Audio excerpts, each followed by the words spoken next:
Ні в кого такої нема. В Україні всього таких 50, і одна з них у мене. Що це означає? Що ти найкраще. Да.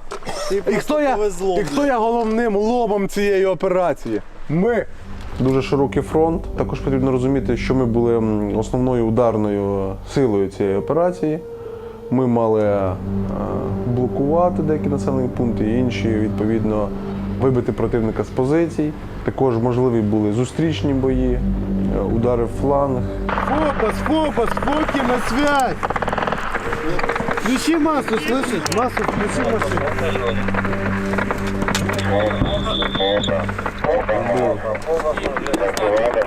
Вызову фокус.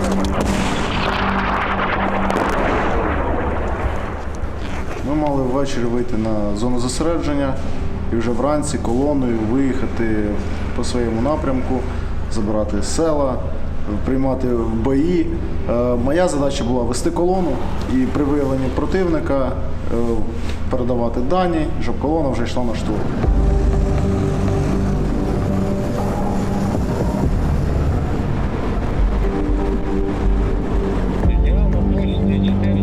Підготовка проводилась ретельно. Ми працювали, як завжди, 24/7, виправляли на ходу всі проблеми, які виникали, і отак, і підготовились по ітогу. Ми мали вступити в безпосереднє зіткнення з противником і вийти до Дніпра, звільнити Херсон. Інші підрозділи, відповідно, проривали першу лінію, блокували. Ми входили далі в глибину і мали врізатись в тили противника, а також з резервами, які йшли б нам на зустріч. Ми очікували, що будемо рубитися з ним. Будемо проламувати фронт, і будемо рубитися, і все. Ніхто не вірив в те, що вони так просто відійшли. Думали, що це обманний маневр, якийсь, щоб нас затягнути десь в який там мішок. Якщо б нас закрили Ощата, це надало б нам тактичну перевагу. Ми змогли б наступати в будь-якому напрямку.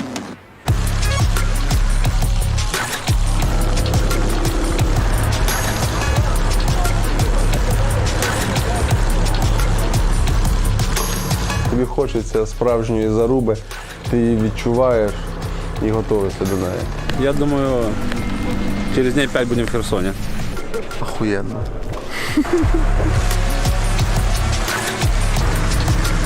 Витя, привет!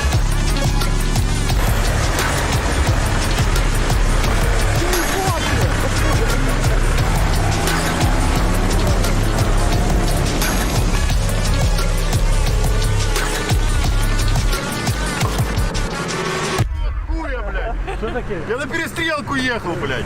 А ну все, да? Они съебались. Они съебали, наверное. Пидорасы, ненавижу. Так может вы еще догоните? Мне уже не интересно. Я ехал на перестрелку с нормальными пацанами. Мне уже не интересно. Постреляться с нормальными пацанами. Меня наебали. Розвідка наша літала, ще бачила їх там перед операцією, там буквально вдень і ввечері. По всім даним, ворог був на позиціях, ворог вів активну оборону, працювала артилерія, були піхотні сутички, ми чекали супротиву. За один день пройшли досить велику відстань, і в першому селі, в яке ми зайшли, нам сказали, що вони вийшли вже 3 дні тому, а вже в останньому селі, в якому ми стали, вони сказали, що тільки вчора останні виходили. Не встигли ми десь годин на 8-10. Вони вийшли якраз, ми тоді заходили вже по сутінках, годин 6-7 вечора, там почали перші групи заходити в населений пункт, а відповідно русаки вийшли зранку. Рано зранку знялися. Зустрічали, я не знаю, як це слово сказати. У мене літературно не пам'ятаю. Ну, це описати дуже важко, тому що люди були раді. Ну, якщо так сухо.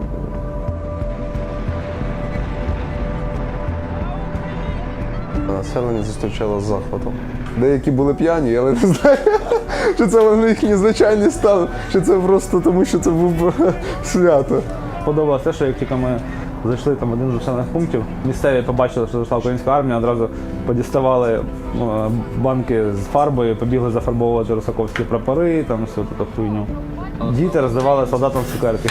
Не солдати дітям, а діти солдатам. Да, було таке. Найбільше вразили діти. в умовах без світла, нормальної там їжі і тому подібне. Такі трішки були бруднуваті, але їхні емоції не бігали, були просто радісні. От вони знали, хто вони, і вони знали, кого вони чекають, і знали, кому вони радіють. Не може бути дитина, яка була колаборантом, і тут вона, скажімо так, переобулась і вже зустрічає тебе, тому що боїться розплати за свої попередні гріхи. Дитина завжди щира, і щирість у дітей в очах було видно. Для них це було свято, саме свято, що прийшла українська армія. Я чуть не всплакнув там, але стримався. Ну, дітей, коли побачив. Ну, дітей, які нас зустрічають.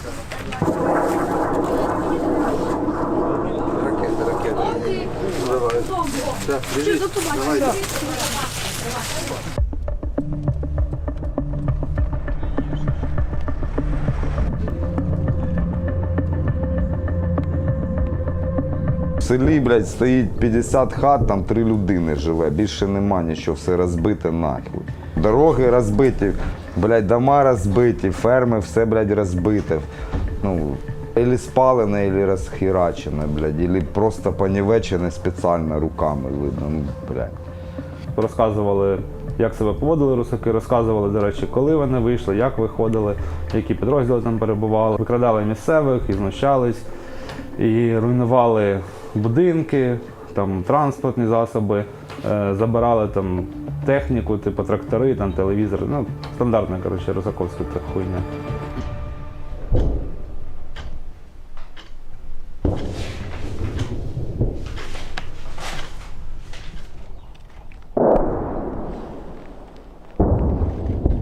Алло, блядь, відставити вогонь.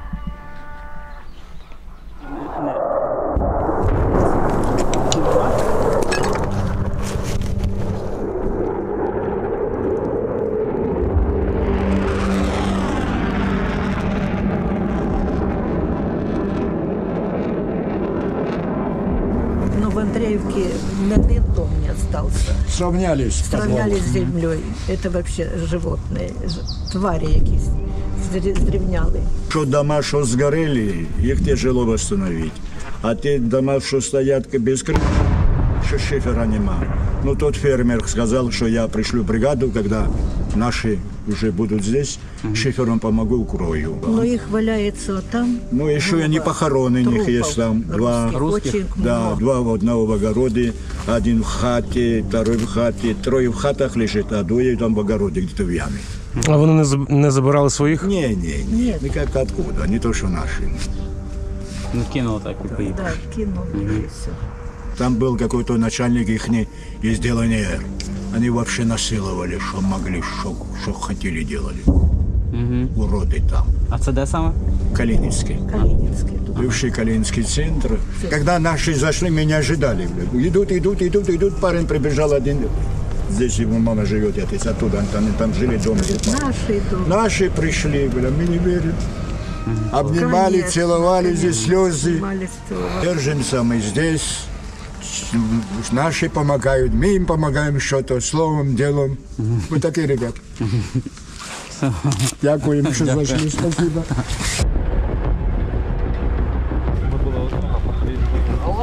Тельняшку знайшли, детські трусішки. Детские? Детські трусішки. На тебе А хай. це тобі хата, Майка. Ебать, я его съел нахуй. Посмотри, дітей одягати решили, понял? Ну да, щоб поняв, блядь, піднімати нахуй всяку хуйню.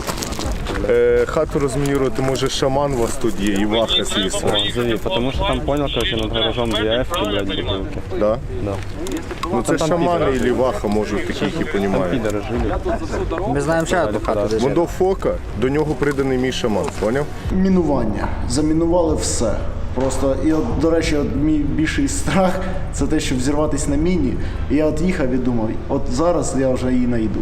Можна було б розмінувати одноразово і гнати за ними далі, але ж все-таки життя особового складу набагато цінніше. Тому доводилось обережно проходити мінні загородження. Ну, плюс обстріли, ракетні, артилерійські обстріли по нам, тому що нас тормозили мінні полями, десь там зупинялись і ставали ціллю. Але повиходили ми з зон ураження без втрат.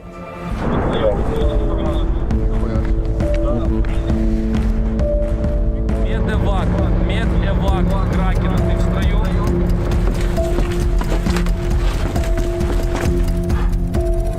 Противник вчиться.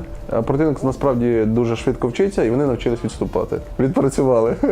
Завжди можна з них глумитися, завжди можна там про них говорити погано, що насміхатись з них, але потрібно визнавати. Тут вони спрацювали досить таки непогано. Класно, що ми зайшли так швидко, там буквально за кілька днів взяли область. Але шкода, що набаранили ми їх мало. На жаль. Ну нічого, я думаю, ми їх знайдемо на іншому напрямку. Від нас вони далеко не втечуть. Ситуація слідуща. Я озброєний печивом. Війни виграються не захопленням території, а знищенням сил та засобів противника. Але вони зуміли вивести свої сили та засоби для того, щоб потім, в відповідності, перенаправити ці резерви на ту чи іншу частину фронту. Знаєте, ми як шотландці у Британській імперії, а так і Україна була в Російській імперії. Ми були одним із тих, на кому будувалася ця імперія. Я думаю, що на українцях лежала основа всієї звитяги російської зброї. А тепер вони пробують воювати без українців і щось не виходить. Ну добре, що в них є ще інші народності, які їм допомагають воювати, тому що росіяни самі не здатні. Після Херсону, як то кажуть, далі буде. І ми продовжуємо займатися тим, чим в нас виходить, для чого ми створені, як штурмовий підрозділ.